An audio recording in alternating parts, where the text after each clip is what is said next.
जिम्मेदारी नहीं। अरे औरतों को घर का काम करने दे, तू बाहर के काम संभाल ले।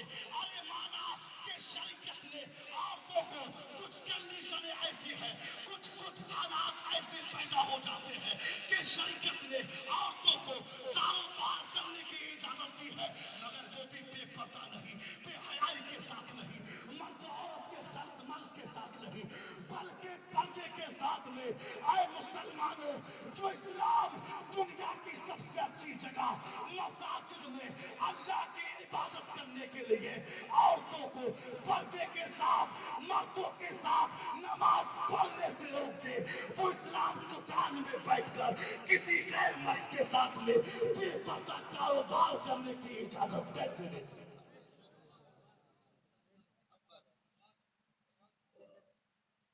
मेरे दोस्तों, अपने घरों का माहौल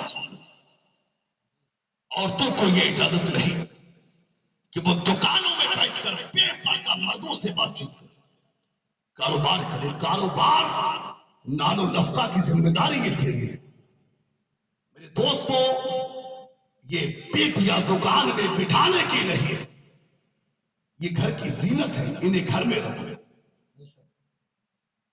और आज हमारी हम यही एहतियातें नहीं कर पाते और उसका नतीजा हम देख रहे हैं। आज आए दिन खबरें सुनने को मिलती है, मैं समझने की कोशिश करें, उसका नतीजा हमारे सामने। आप देखिए खदीजतुल कुबरा, आप देखिए एक मर्तबा जब मक्का में, मेरे दोस्त, मक्का के बड़े बड़े सरदारों ने हजरत, अच्छा एक बात और बड़ी अजीब बात, हजरत खदीजा ने मुस्तफा जाने रहमत से पहले 2 बार हजरत खदीजा की शादी, मगर ये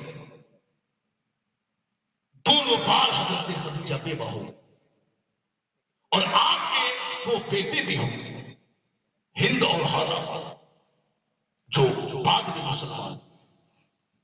मक्का के बड़े बड़े सरदारों ने, बड़े बड़े अमीरों ने हजरत खदीजा को पैगाम निकाह भेजा। हजरत खदीजा खामोश रही हजरत खदीजा। अब लोग अलग अलग वजूहात लिखते हैं, लोग अलग अलग बातें करते हैं, मगर यहां पर हजरत शेख अब्दुल हक मुहद्दिस देहलवी अलैहि रहमत फरमाते हैं कि असल में बात ये थी कि अरब में साल के बाद में औरतों का एक मेला लगा करता था, उस मेले में सिर्फ औरतें जाती थी। एक तौरात जानने वाला यहूदी आलिम भी उस मेले में पहुंच गया और उसने मेले में जाकर के कहा कि ऐ बीवियों, ऐ माओ बहनों, मर्द का कोई काम नहीं कि औरतों के मजमे में वो बात करे, मगर मैं एक पैगाम देने के लिए तुम्हें आया हूं। वो पैगाम ये है कि अल्लाह के आखिरी रसूल जो मक्का में पैदा होने वाले हैं, उनके आने का वक्त करीब आ गया। औरतों ने कहा कि औरतों के मजमे में ये आके बात कर रहा है। औरतों ने बहुत डांटा और टपटा और कहा कि भाग जा अपनी किताबें लेकर, उसे उगा दिया। हजरत खदीजा कहती है कि औरों ने तो डांटा, मगर मैंने बात को सीने में महफूज कर लिया। वो कहती है कि मैं दुआ करने लगी, काश के वो नसीब मेरे ही हो। हजरत खदीजतुल कुबरा कहती है, हजरत खदीजतुल कुबरा कहती, मैंने दुआएं की और अब इंतजार करने लगी। वो कहती है कि मैं अब क्या करती, यानी उस दौर में अल्लाह का जिक्र जिस तरह हुआ करता था, यानी तस्बीह पढ़ती, दुरूद पढ़ती और इल्तिजा करती कि परवरदिगार आलम मेरे नसीबे को।